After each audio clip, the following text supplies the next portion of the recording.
अनुसूचित जातीतील आरक्षणाच्या उपवर्गीकरणाच्या समर्थनार्थ आज लातूर शहरात अभूतपूर्व जनआंदोलन पाहायला मिळाले.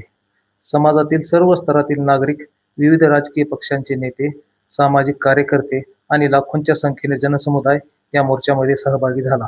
नंतर हा मोर्चा जिल्हाधिकारी कार्यालयावर धडकला. हातात फलक, घोषणाबाजी आणि मोठ्या उत्साहात सहभागी झालेल्या नागरिकांनी शहरातून भव्य मोर्चा काढत जिल्हाधिकारी कार्यालय गाठले. मोर्चा दरम्यान अनुसूचित जातीतील आरक्षणाचे उपवर्गीकरण तातडीने लागू करण्याची मागणी करण्यात आली. यावेळी विविध मान्यवरांनी उपस्थितांना संबोधित करत समाजातील वंचित घटकांना न्याय मिळण्यासाठी उपवर्गीकरणाची अंमलबजावणी आवश्यक असल्याचे मत व्यक्त केले. मोर्चानंतर शिष्टमंडळाने आपल्या विविध मागण्यांचे निवेदन जिल्हाधिकाऱ्यांना सादर केले. अनुसूचित जातीतील आरक्षणाच्या उपवर्गीकरणाच्या मागणीसाठी लातूरमध्ये निघालेल्या या भव्य मोर्चाकडे राज्याचे लक्ष वेधले गेले आहे. आता प्रशासन आणि शासन या मागणीवर काय भूमिका घेणार याकडे सर्वांचे लक्ष लागले आहे.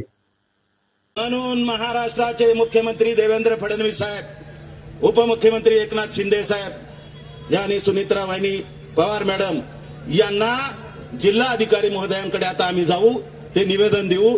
तात्काळ 1 ऑगस्ट 2026 ला जर आरक्षण लागू नाही झालं तर मग मात्र 11 ऑगस्टला YB सेंटरला मुख्य कार्यकर्त्याची एक बैठक त्या ठिकाणी लावलेली आहे मुंबईला.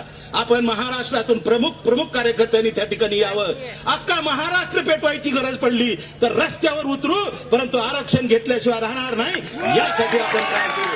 म्हणून आता मुख्यमंत्र्यांनी उपमुख्यमंत्र्यांनी दोन्ही या ठिकाणचा तुमचा आवाज ऐकला पाहिजे. मी काही घोषणा देतो आणि 2 हात वरी करून तुम्ही समर्थन द्या, कारण हा समर्थनाचा लढा आहे, हा विरोधाचा नाहीये.